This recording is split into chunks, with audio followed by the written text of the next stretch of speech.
Hello aspirants, welcome back to the daily news analysis of the Hindu. So this is a free initiative brought to you by Transformize Academy. In this video session, we shall be looking into the articles which shall be extremely important for the civil service exam. So let us begin our discussion for 11th of February 2019. So the first news is the government waived the anti-corruption clause in Rafale deal. So this is an exclusive story with respect to Rafale, and the entire story to what it is being given out here. So I request you all could just go through because we have done this several times. So there's no point in repeating the things which is already being dealt. So what you have to do is just try to get the terms like IGA, CCS, the Cabinet Committee on Security, and with respect to DAC, what is it, what are these main terms. So these are the terms that you need to get in touch with and get the details about the same. That would be more than sufficient. And in the box 1 you have with respect to a DAC ratified and approved the following. What are the things they have been doing so far? So this becomes an extremely important. We'll go through with them. So under page 3 we have this news, Expedite implementation of the Forest Rights Act.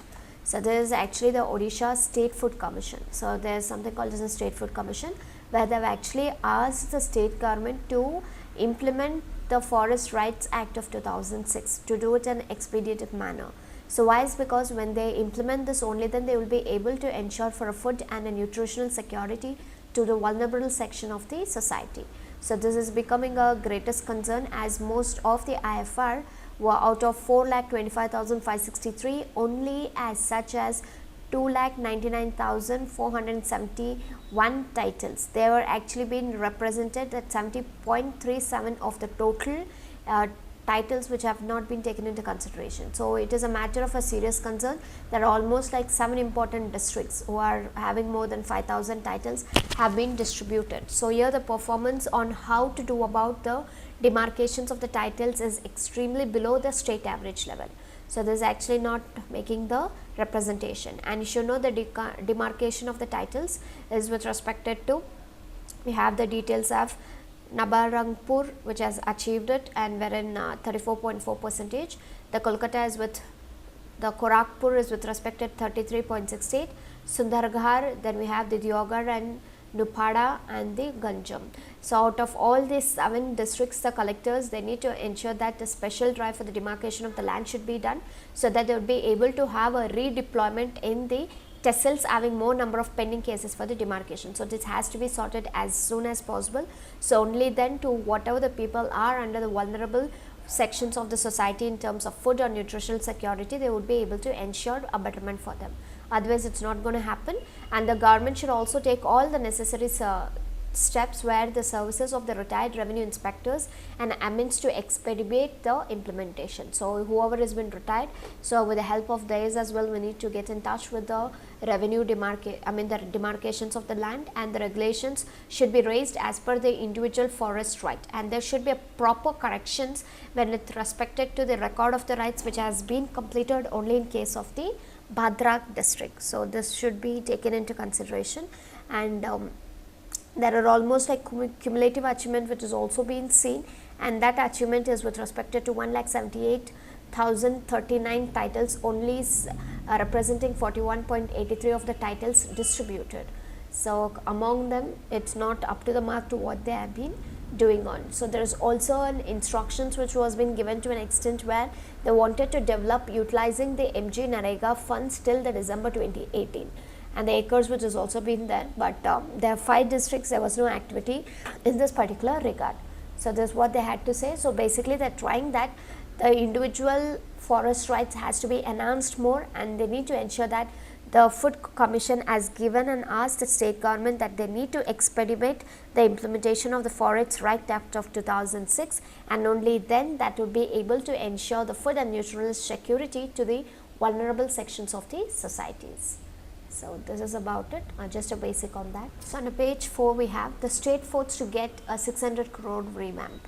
So we have the Rygaard Development Authority which has actually put in place a nearly of 600 crores which is basically a joint funding plan, so that they wanted to have a scientific restoration and conservation, that is the conservations of numerous ports in Maharashtra, and they are also looking into the access roads which they wanted to get connected with the, or which is getting already connected with the heritage sites. So this basically the RDI which has come up with this, and there are total outlay of 600, but wherein 113 would be allocated for the conservation of the Rygaard fort alone. So that there is also an additional in sense the central government financial assistance also would be given for the approach road to the fort from Maha to the Rygaard. And here the state has over 300 forts in the forest areas, as you can see here. So basically the forest areas would be having almost like 300 forts, especially in Maharashtra state.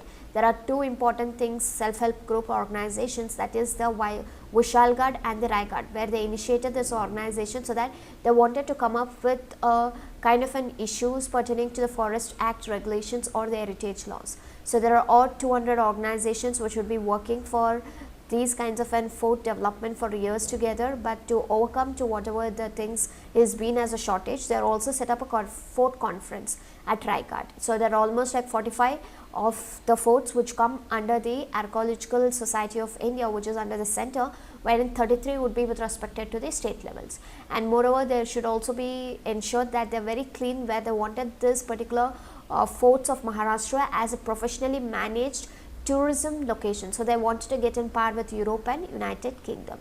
So that is one of the reasons to why they are trying to restore and conserve the entire forts which has been there in Maharashtra, so that we can tend to make that place to be as in tourism locations.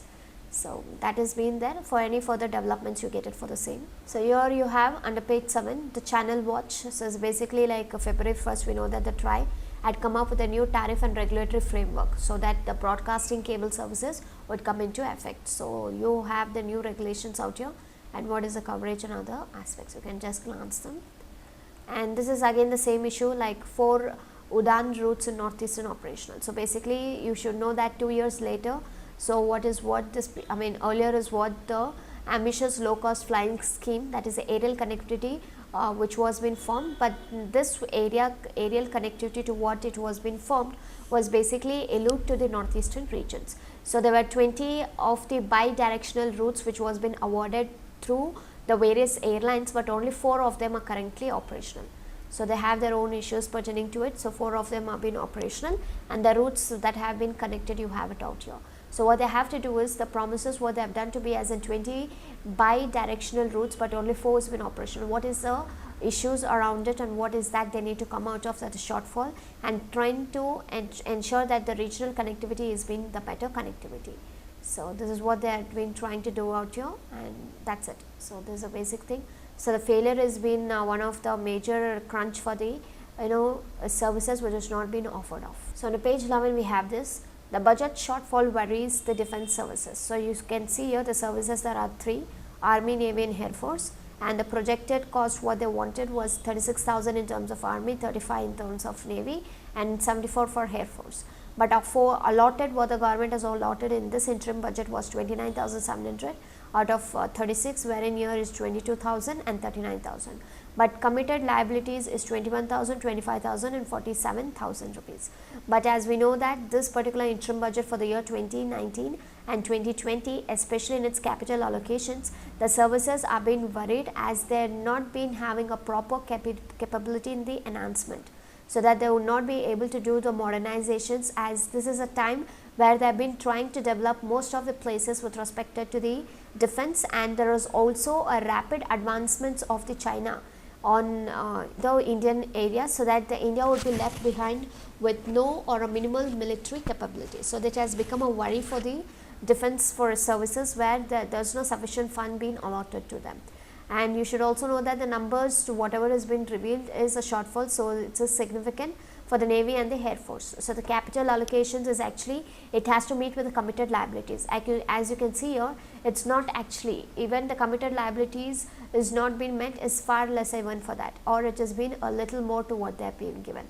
So numbers is actually not matching out here. So that was one of the biggest worry. And the Air Force also had given the different kinds of signatures, as you should know that the Rafale 36 Rafale jets was being signed, and S-400 defense missile from Russia, and they are also beginning inducting the platforms as CH-47 Chinook heavy lift helicopters and AH-64 Apache attack helicopters, and all this is the committed liabilities itself is standing for 47,413 crores.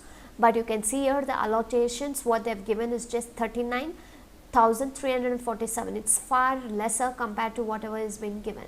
And the defense allocations through the interim budget was just 3.18 lakh crores is what they're saying, and the defense pensions which had stood only with respect to 1.12 lakh crores. So the allocations for the revenue expenditures would be with respect to 2.1 lakh crores, and the capital expenditures is 1.08 lakh crores. So basically the share of the three services is that the budget where the majority share would be given with respect to the army with 54%, navy gets 14% and air force gets 22%. But if you see, air force is what is the one which wanted 74,895 crores, as you can see the committed liabilities to what they had to pay. So this is creating a scarce in revenue to what they had been committed for and what the government has been given. So there's a lot of mismatches to it's been there. So this is actually ensuring that this might not help the country to move towards the modernization or even maintenance underway. So the deals whatever they had been done, so that might get a hit on, there might be a priority basis that they need to decide on what has to be done. So basically this is a deficit which has been getting widened on and on as the allocations was not being done better. So this is a complete details to what has been given out in this particular article. So here under under the world column we have the Turkey calls on the China to close the Xinjiang camps. So here the Turkey has actually called the China to close the internment camps for the Muslims, saying that the camps which reportedly hold 1 million Uyghur people, they call this to be as a great shame for the humanity. So this is one of the activists who had urged in Europe as well as the Muslim nations that here there is an establishment of the UN investigation into China's detention. So here they are actually asking the UN, that's United Nations, to come up with an investigation, as a lot of detention which has been happening on the Uyghur Muslims in China, which has actually forced for the indoctrination. And here there are up to 1 million Uyghurs and the other Muslims who have been deported. So here they are stating that it is no longer a secret that more than 1 million Turks are incurring with the arbitral arrests, are subjected to torture as well as the political brainwashing in the internment camps as well as for the prisons. So this is one of the statement to what the Turkey had to give for China, and at the same time the European and the other Muslim nations are putting a pressure for the United Nations to start the investigations into China on the detention as well as the forceful prisoning people of few peoples of Muslims out there. So this is that. So this is one of the issue that you need to know. And here we have the lethal cocktail. This is basically the countries which have been having the capital punishments in the statute book. So you can just glance them, that would be more than sufficient, so that you will get a brief idea. So basically they are going against the killing, the capital punishment. So here we have the third news item under the world column. The South Korea agrees to pay more for US troops. So this basically they wanted to boost the South Korea's contribution toward the upkeep of the US troops on the peninsula, as this was been there very long time since the Korean War. So the US had been maintained a military presence out there. So moreover they are trying to have a previous deal which has actually been lapsed amid the US President Donald Trump. So this particular deal where they wanted to boost the Seoul's contribution to 1.03 trillion with respect to 96 billion won in 2018. So this is one of the kind of an confirmed decisions to what they're trying to do, and they wanted to pay more for the US troops who have been settled in South Korea for a very long time. So this has been there. So under the business column we have this, the third round of the OLAP offers the 23 oil, gas, the coal bed methane blocks. So as you can see here, this is offered an oil and the gas and the CBM blocks for bidding in the third round of the OLAP, that is the open acreage licensing policy, where they are actually expecting that nearly up to 700 million of the investment that would be hoped will help raise the domestic output as well as it will able to cut with the imports. So what you have to know about this is that, so these things would not be that important, but you need to know about the OLAP. What is an OLAP? So basically it comes under the Ministry of Petroleum and the Natural Gas, and they are the one people who are actually introduced and announced the new scheme which is called as an OLAP policy for oil and the gas exploration. So this policy would basically allow the bidders to carve out the areas where they want to drill. So that is what here it's been given. They offer 23 oil, gas, coal bed, methane blocks. So where they wanted to drill, they can decide on. It will also help energy hungry India and the world's third largest oil consumer, where they wanted to attract the greater forest investments to boost the outcome. So basically the output.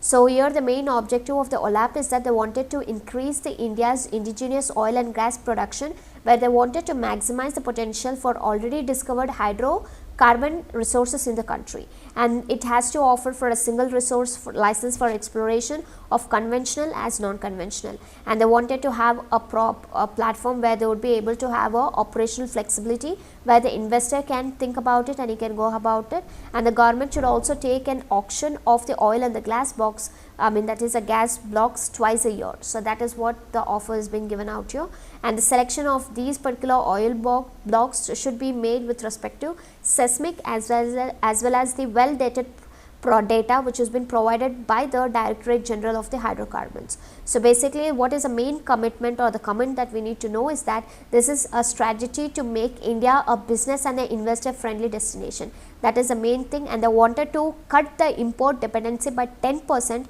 and they wanted to achieve the double existing oil production from the current million metric tons of nearly about 150 to 155 million by 2022. So that they wanted to just cut as much as possible the cut imports from the other countries. So that is the main thing, and this was one of the auction which was been there, and this is one of in 2017, and this is one of the India's first major exploration license around since 2010. So this has been that. So it's the main idea that we wanted to reduce with the dependence on the other country or to the imports. We need to cut the imports with 10%.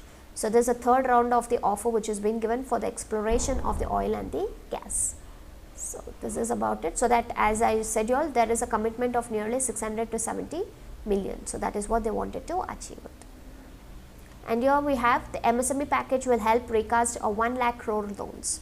So this is basically the RBI is restructuring the package for the small businesses announced last month, where they wanted to help in recasting a 1 lakh crore for the loans of for 7 lakh micro, small and medium enterprises. So this is with respect to it. So they wanted to recast a 1 lakh crore for the 7 lakh micro, medium and the small enterprises, that's the MSMEs. And moreover, the estimate from the Department of the Financial Service is has been much higher than the domestic rating agencies, is what they tell as per the assessment of 10,000 crores. And this has been a very reluctant that most of the MSMEs have become a target to take the advantage of the scheme.